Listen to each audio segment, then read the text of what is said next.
Aleshores, aquell dia, ja a punt d'entrar els nacionals a Barcelona i a totes les rodalies, els trens de Terrassa a Barcelona ja no circulaven.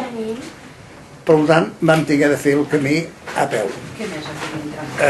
Obrir detalls, es van ametrallar pel camí, etc. Ens va dir això franquista, etc. I vam arribar cap al vespre, i era fosc, el mes de gener es fa fosc, i la meva impressió, venim a peu, la Rambla, un carrer potser més maco dels que havíem vist en aquell moment, que hi havia les finestres i les vidrieres i tots els vidres engomats amb paper de goma, perquè era per si s'esclatava una bomba propera, no pateixen els vidres. Aquesta va ser la primera impressió. Naturalment era fosc, no hi havia corrent, està llet, i va ser una mica trètega.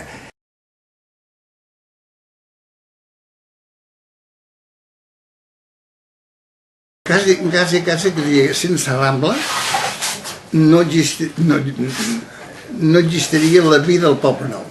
I si no, potser s'hagués instal·lat en un altre lloc. La sortida de les escoles, l'arribada dels tramvies, que era al final del trajecte de la rodona de Doctor Trueta, al final del 41, de l'arribada del carrer Taulat del Sant Marquet, al final del 36 al 52. Ara els autobusos passen,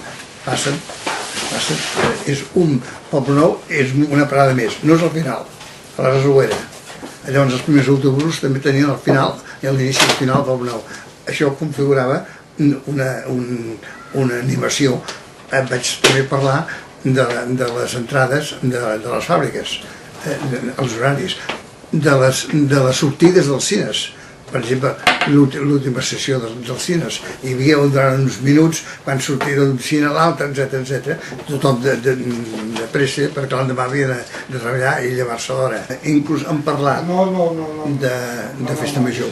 A la festa major, l'any, diguem-ne, ara un dia es fa els focs artificials a la platja, el concert de la banda al casino.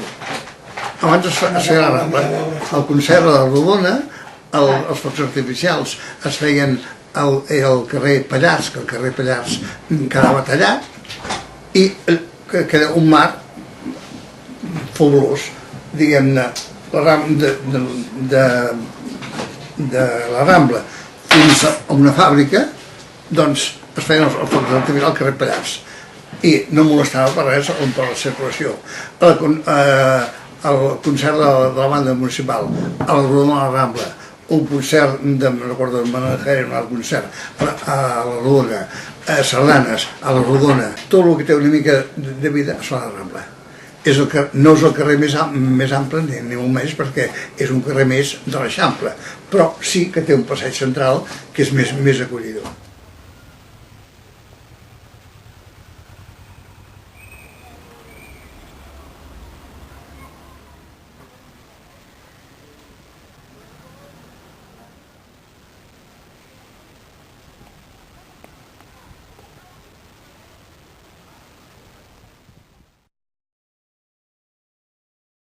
L'encant és, potser radica en tu mateix, en comunicar-te, en estar ser amic de tothom, saludar tothom, que tothom et saludi tu, és coneixent, ser una mica l'esperit d'un poble.